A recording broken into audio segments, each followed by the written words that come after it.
As with any good construction story, this one begins with Lego. So almost 20 years ago, about this time of year, it was a Shabbat afternoon, and my best friend and I, as was our custom, we sat down for a good long afternoon of building and playing Legos. But instead of our normal castles or pirate ships or super mega giant spaceships of doom, we decided to build the Mishkan. So I built the tabernacle. And we were going to build the beams and the altars, the ark, the whole thing. So after quickly putting together a little Moses and a little Mount Sinai and some tablets, felt we were ready to get started.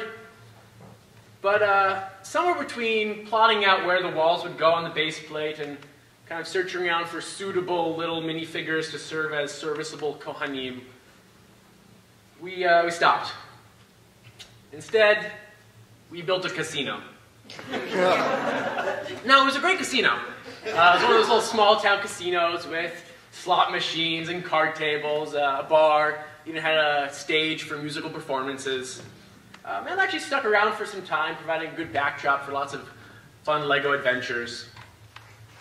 Yet, I often think back to that afternoon, and I wonder, why is it that when we try to build tabernacles, we build casinos instead?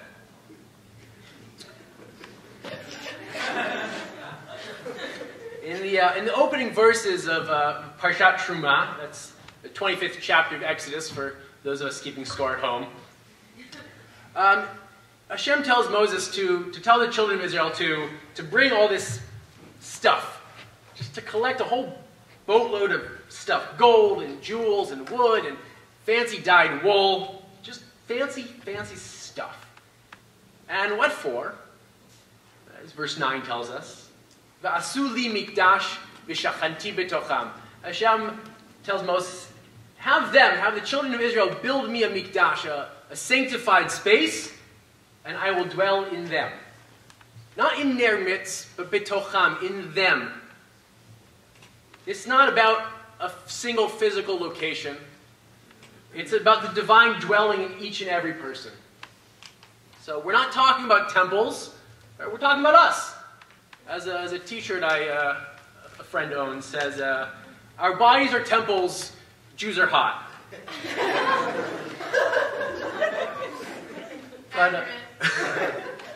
But if our bodies are temples, this makes that question even stronger. So how come when we try to make ourselves into holy spaces, we end up turning ourselves into casinos?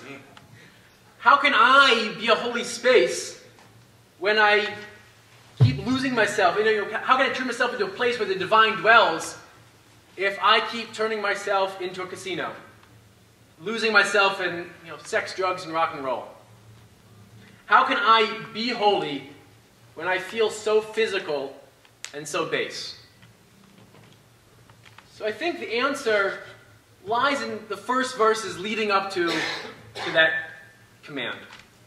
And it's a list of physical and fairly gaudy things.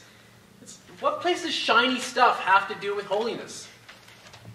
So I think what we're being told is that physicality does have a place in holiness. Physicality can be holy.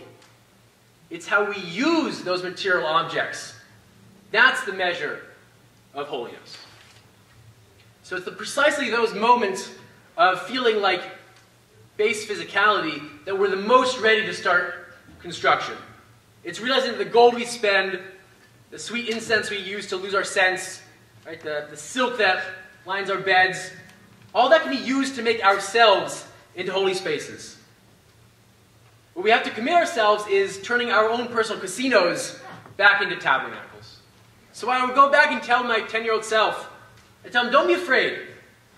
Take that casino. Take those Legos, those fundamental building blocks, and keep building. Keep building until that casino becomes yet again a mikdash, a place sanctified by the effort, brick by holy brick.